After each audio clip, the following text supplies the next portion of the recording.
Not too long after the Friday edition of the Damage Report, some pretty big social media news happened. Did you hear? Donald Trump got taken off of Twitter forever? Yes, forever. Always and forever. Like for good. And he responded not well.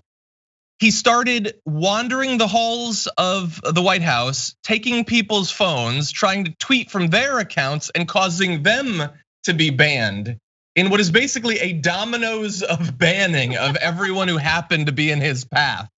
So we have some updated information, but we didn't get to talk about this on Friday. So I feel like we gotta mention it. Francesca, what do you think about this?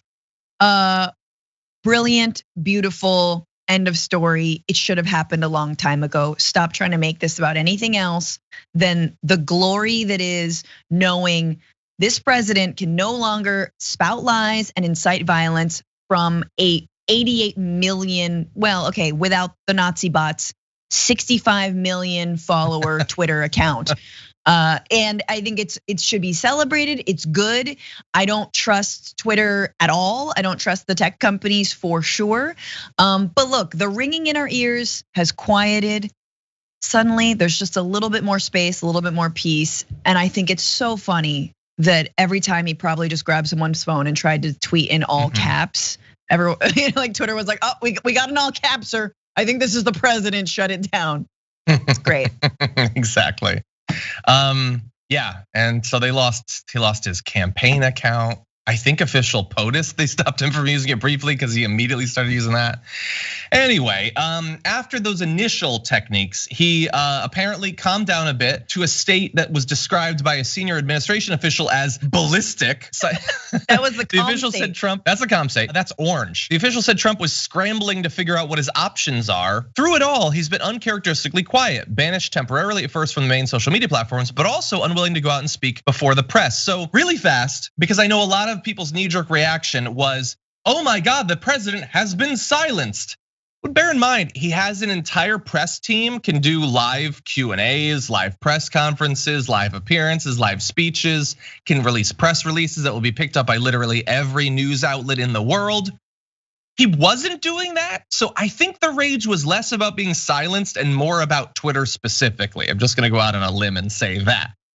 But apparently he's been thinking about doing a last farewell interview, but official, again, anonymous, says not sure if that's gonna come to fruition, especially if it involves questions which he does not like. He's apparently negotiating with various other sites, saying they're looking at possibilities of building their own platform. So like Trump Twitter, I don't know what that would be. Will they build it on WordPress like Parler? Please, WordPress is a very secure site. Yes. Totally. Yeah, no, I think it's going to be a Patriot platform available at geocities.com/Patriot platform. That's what it's gonna be.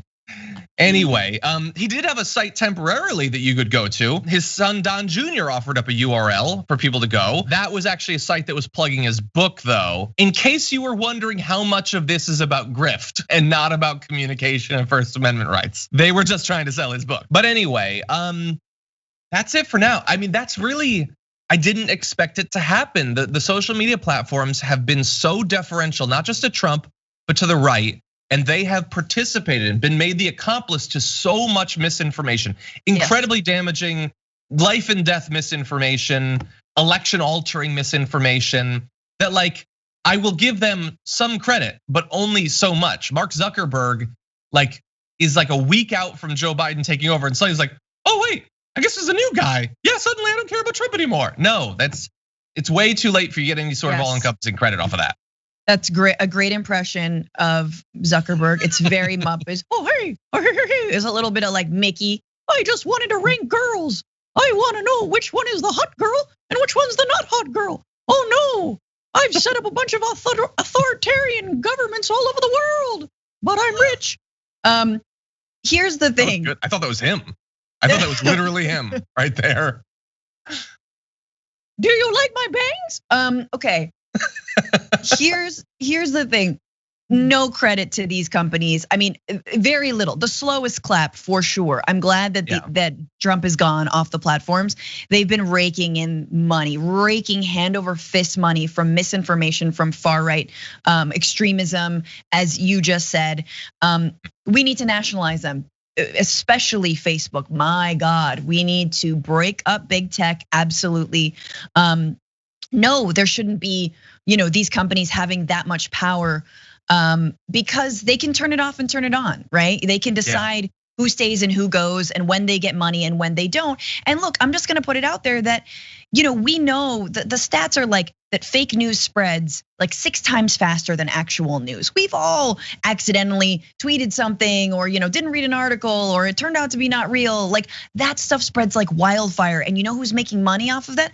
Facebook and Twitter and Google and all of these folks. And there's no incentive from legislators to rein that in, and there needs to be. So I am all in favor of regulating and breaking up big tech. And don't you dare tell me that is censorship or freedom of speech, against freedom of speech. The other thing I want to say is I want to just do this cost benefit analysis for not having someone like Trump and other Nazis and white supremacists on something like Twitter. The cost benefit analysis is this.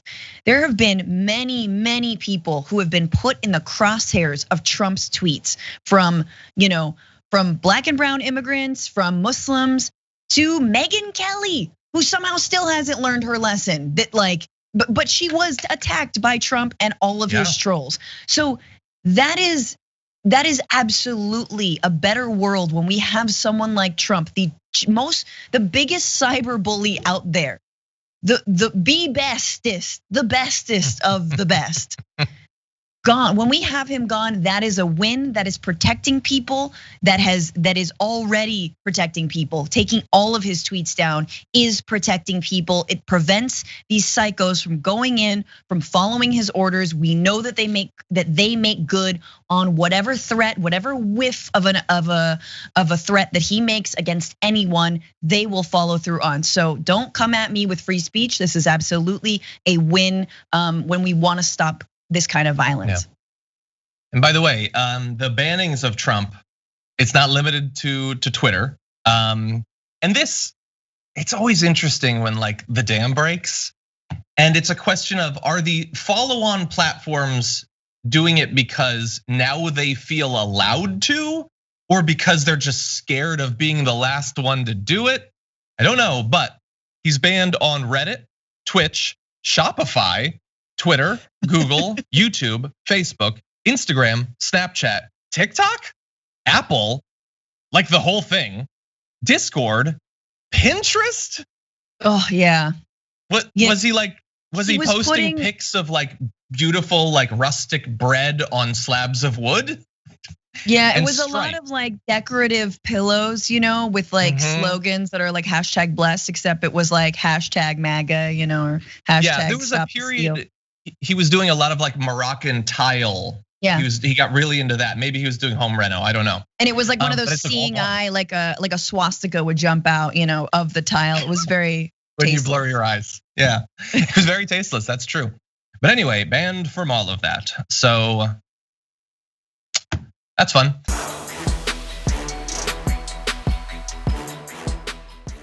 Check out the Damage Report podcast each day, wherever you get your podcasts, whether Pocket Casts or Stitcher or iTunes. You can join me as I give you the news and stories you want, with a range of co-hosts and interview guests jumping in on the fun each day. Again, that's the Damage Report, wherever you get your podcasts. And if you get them at iTunes, don't forget to rate and review. Sometimes I'll read them live on the show.